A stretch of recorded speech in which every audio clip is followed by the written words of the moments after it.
Nice is a self-centered behavior pattern where you are acting in a pleasing manner to get people to like you. Kind, on the other hand, is other-centered behavior pattern where you are acting in the best interest of other people out of sense of love, empathy, compassion, or being responsible. Unfortunately, of course, we strive to be both, to be nice and to be kind, but that's not always the case because, as I've said, kindness is to do the right thing, and the right thing isn't always popular. And being nice is actually being popular, doing the popular thing. I have a friend and she's pretty well off, and one of her nephews approached her for help. Her nephew has been in drugs since he was in high school, and it has gotten worse because in the US, in many states, the use of hard drugs is actually legal. And they even distribute, in some states, they distribute the syringe so that they can inject their drugs. And they said it's because they want to avoid the spread of diseases. And so that has made it worse because hard drugs are now accessible. Then a lot of people are getting into drugs, and one of that would be her nephew. And when he approached her, my friend was just furious, and she said some very, very painful thing to the nephew and his wife. At the end of it, she said, "I'm not going to give you money," but she offered to take in their kid, and their kid is already 5 years old. That kid has probably sniffed some of the drugs that they've been using, and he has probably seen some things that a 5-year-old shouldn't be seeing. But she made it clear, so she said, "I'm going to take care of the kid, make sure that he's fine, he goes to school, gets fed, all those stuff." And she also offered to pay for rehab so that they don't go to public rehab, which is awful. But she made it clear that she is not going to give them money. At the end of it, at first they rejected, eventually relented. But I told my friend, like, that wasn't so nice, and she agreed. I mean, the things that she said, I said that wasn't nice, and she said, "Yes, it's painful." And I said, of course, anybody who would hear those words, they were pretty painful, will feel pain. And she said, "No, it's painful for me." She said for her, meaning for her, it was painful for her seeing your nephew like that, knowing that there's nothing you can do about it, and that they were probably even high during that time that they were talking with her. And that's when I realized that, yeah, she wasn't nice, but she was really, really kind. And that was the first time I actually saw, not the first time, but one of the few times I actually saw the teaching of Buddha in play. Buddha says that you have to strive for equanimity, not necessarily for happiness or for popularity or for being nice. Equanimity is actually the state of psychological stability and composure, which is undisturbed by experiences or exposure to emotions, pain, or other phenomena that may cause others to lose the balance of their minds. So it shouldn't matter to you whether what you're doing brings you happiness or elation or popularity. For as long as you know you're doing the right thing, you should focus on that. That's what Buddha is saying. That's the only time you will feel peace, and that's the only time you can actually go through your life correctly. And that's because you can't be happy, you can't be elated all at the same time. This actually leads me to another conversation I had with an author. His name is Curtis Morley. He has a book coming out, and the title is Counterfeit Emotions. And in that book, he discussed how we mistakenly identify certain emotions. Like, we think that lust is love, or that guilt is the same as shame. But some of these emotions are actually healthy. Like, for example, guilt is actually healthy. Shame isn't. Pain is necessary and healthy. Misery isn't. Okay, so here is part of the interview. Counterfeit Emotions is my next book that I'm writing. Okay. And the whole methodology behind that. So in August, I'm beginning courses around the idea of counterfeit emotions, and the premise of the book is that for every authentic emotion, every emotion that serves us, that takes us where we want to go, there's a counterfeit. And it's so interesting because all of our lives we're taught opposite emotions. We're taught love, don't hate, right? Mm-hmm. We're taught these opposites that are so far on the other end of the spectrum, it's easy to identify. But the really tricky ones are the emotions that slide right up to that original emotion, and they look and act and feel like that emotion, but they actually create destructive patterns of disconnection in our lives. So, Wow. for example, Yeah. Sorry, go ahead. I can tell Yeah, you. no, go ahead, go ahead. Okay. So for Um, example, yeah. So, for example, some of those pairings are, love, don't hate. Well, what about lust?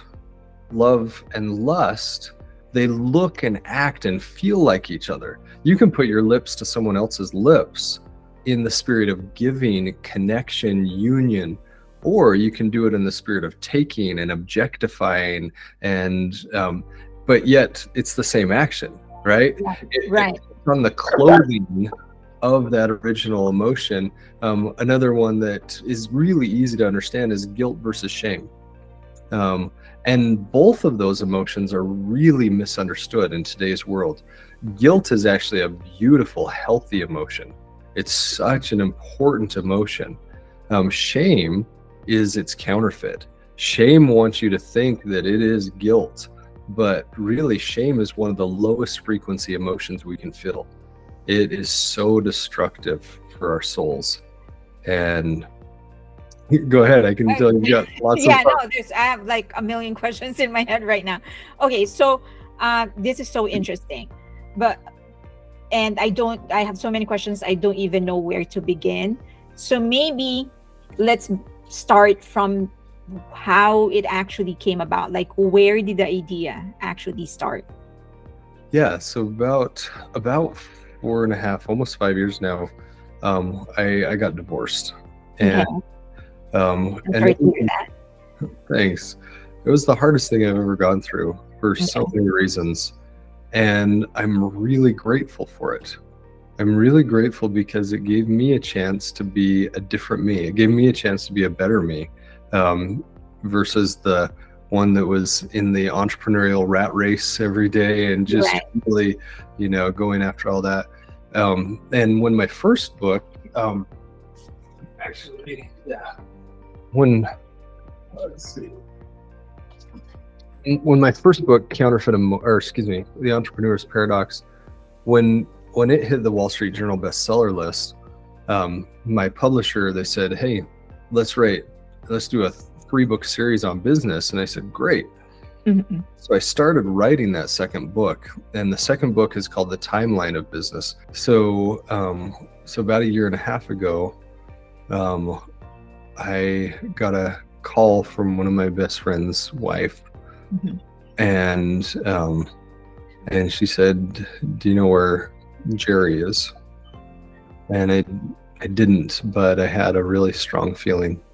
And so, Jerry is your wife. no, Jerry's my friend. Oh, Yeah, Jerry's your friend. Okay. yeah, All right. one of my best friends from college. And I said, "I don't know where he is, but I just had this really strong feeling that I needed to go to his wife and let's see what we can do." And shortly after, we found out that, oh, this is hard to say.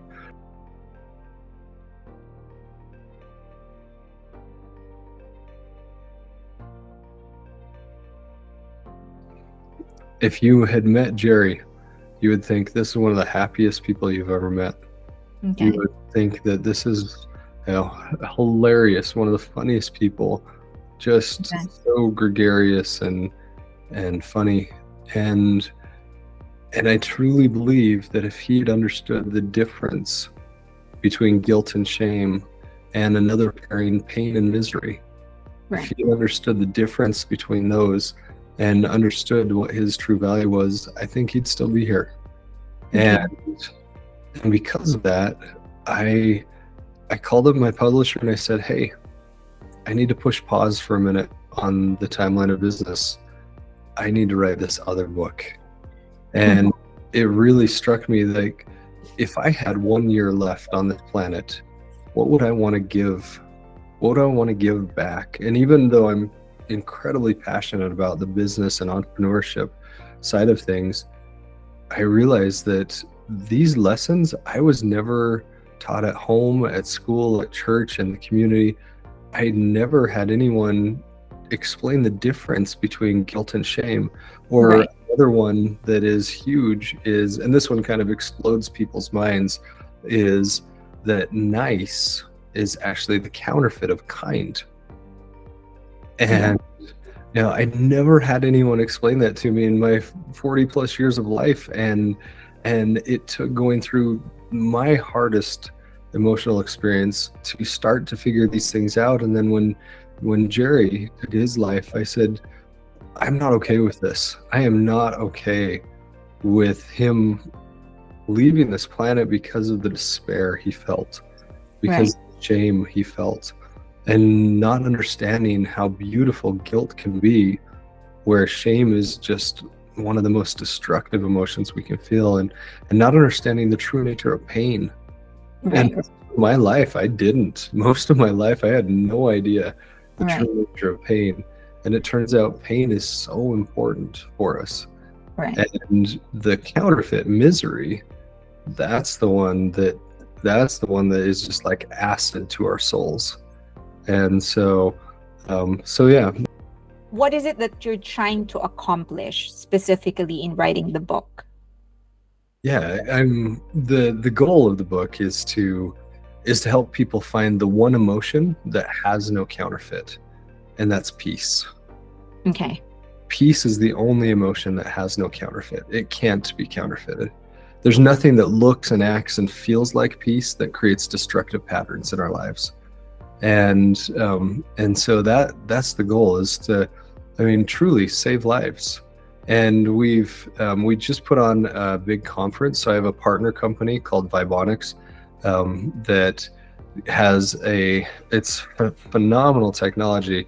They have a mobile app Mm-hmm. that you speak into, and it will identify your emotions. It'll help you understand what you're feeling, and it's crazy. It's almost to the point of being scary, because I'll talk into it and I think I'm feeling one way, and he'll say, "Oh, you're feeling this," and I'm like, "Holy cow! I totally am feeling that," and I didn't want to acknowledge it anyway. Right. Right. We just finished a conference called Safe to Feel, Right. and the conference was around the idea of turning emotions back into our superpowers versus our kryptonite. Right. I don't know if you've seen what's happened. I'm sure personally, yeah, but statistically, the pandemic created this wave of, it wasn't just a viral pandemic, this emotional pandemic. The new pandemic is an emotional pandemic. And prior to the pandemic, about 23% of students had an F on the report card, and now over 70% have Fs. It's just it. We were told to isolate. We were told to shut down. We were told not to go to the store, not to go to church, not to go to school. We were told all these things, not to show our smiles. You know, Right. we're told, "Hey, we got to put this thing on our mouths, Right. so Right. Right. we can't even smile at each other." And Right. it's had a devastating effect on the Right. world globally. Yeah. Do you think that social media has sort of number one, did it glamorize the counterfeited emotion? Mm. And number two, do you think it had something to do with how people are so obsessed with that constant of being in a constant state of elation? I think Yes. that there is no, that people miss that you don't necessarily have to be happy to not to feel peaceful, Yeah. right? You don't necessarily, you can just be peaceful and not be happy for that. Yes. That But is. how does this social media part figure into this counterfeited emotion trend? Yeah, that's so accurate. One of the dyads, one of the pairings is Mhm. is joy versus pleasure. Right. That's exactly what you're talking about. Joy is the authentic emotion. Pleasure is what we try to substitute joy with. In I mean, you name the seven deadly sins; those are all based around some kind of pleasure or pleasure-based activities. They Yeah, and joy and pleasure, they seem like each other. They look like each other. But yet one provides a very lasting effect on our souls. The Right. other is so temporary. It is social media. I mean, that's exactly it. We're pleasure seeking. We're Right. looking for the next like and the next star and the next button and the ding and the yes. And I I have people, when I coach them, I have people often do a digital detox where I have them turn it all off, Right. and all you're going to do, the only thing you're going to use this for is making phone calls, Right. and yeah, everything else just turn it off, and it's amazing what happens. We're, as a society, we're addicted to the like button. Yeah. Like the follows, the comments, the mentions, trends. So you Exactly. do coaching I for do. social media. Okay. So whenever you ask them to just do a social media detox, what's the usual number one, what's the usual reaction that you get? Are they actually able to do it? And what's the usual effect? Yeah, it's funny because there's some brain science behind this as well. Okay. The usual reaction is the phantom buzz. Okay. If you know what that is, the where you keep your phone in the pocket and you feel a buzz even when there isn't a buzz. Oh, You feel a vibration when there isn't one. And it's so funny because that happens all the time. It's like, oh, I'm reaching for my phone. Wait, did I get a vibration or not? And, but yeah, it's amazing. I try and do this myself because it's it's crazy how quickly we can just dive into this craving, this right. distraction, and a numbing. It's truly a numbing of Right. our consciousness, of our emotions. We just shut it down, looking for that next like, that next heart, that next comment, whatever it is. Yeah. Are your clients usually able to do it? Are they actually able to do a detox?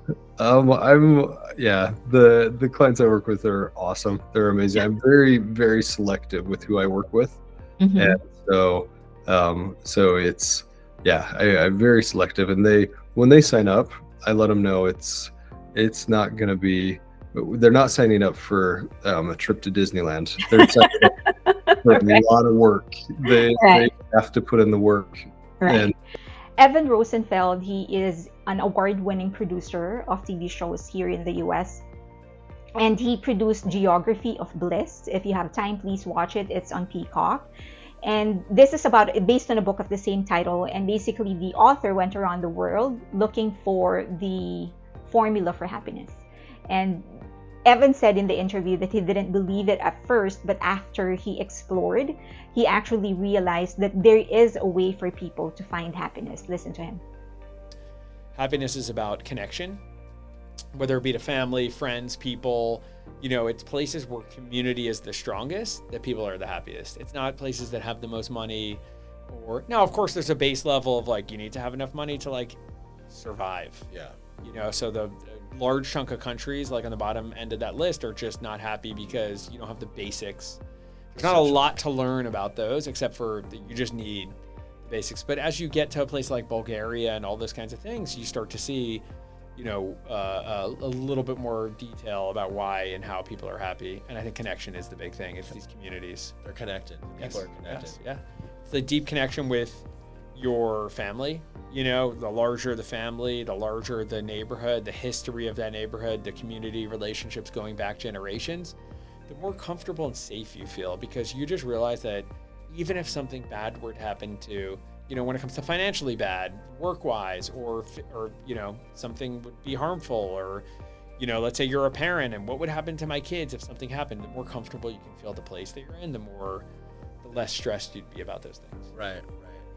I think it's so interesting that they actually got their perspectives from different parts of the world, right? Of course, Buddhism primarily from Asia, being observed by a lot of Asian people. And then you have Evan is actually Jewish, but he was born and raised in the US. And then Curtis Murley, born and raised in the US, of course. But, three different influences, but they're all driving the same thing, which is basically don't allow yourselves to make decisions or base the way that you live your life on temporary emotions, fleeting emotions that won't last anyway. Don't allow yourself to be put down by even the down emotions, the negative emotions, because those too shall pass. you should focus on what is good and pursue that good. And for as long as you do that, eventually you will find yourself in the right path. Easier said than done, right? And I think that is why I continue to study, I continue to talk to people, I continue to discover life, because we all go through down times, right? We're not going to be happy each time. But one of the other things that I learned about from Buddhism is that you shouldn't, if you can, not everyone is capable of it, but if you can, instead of pushing those negative emotions away, like if you feel sad or depressed, whether or not you know why, instead of pushing them away, like welcome it, right? So like, hello sadness, why are you here today? what are you trying to teach me today? So I think I'm still learning to do that. Like when that arrives, when depression comes in, when sadness comes in, instead of trying to move from it and reject it or stop it, I just allow myself to be okay. All right, so we're sad today, right? We're sad today. Let's try to learn from it, but do not allow that sadness, that depression to affect the way that I live. I should still focus on to always try to do good. I haven't always been a good human being, especially when I was younger. And so I can't go back to it, but I can try and make things right from here forward. I won't always succeed, but I can always try. I hope that's helpful. Also, a little break from the series that I'm doing. So please visit the counterfeitemotions.com website of Curtis.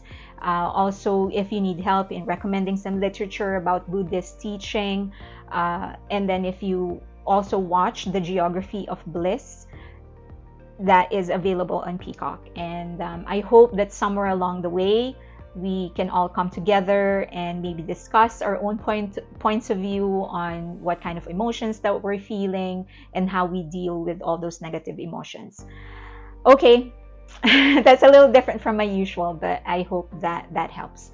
I would love to hear your thoughts. If you have anything to contribute, I love discussions. I love learning from you guys. So please leave them in the comment section below. You can also get in touch with me in any of the social media links that you see on your screen right now. And don't forget to like, subscribe, and hit that notification button if you did like my video or if you like watching the things that I'm posting. And if you can, please share it because it's really helping my channel. Thank you so much. I appreciate all of you. And until next time.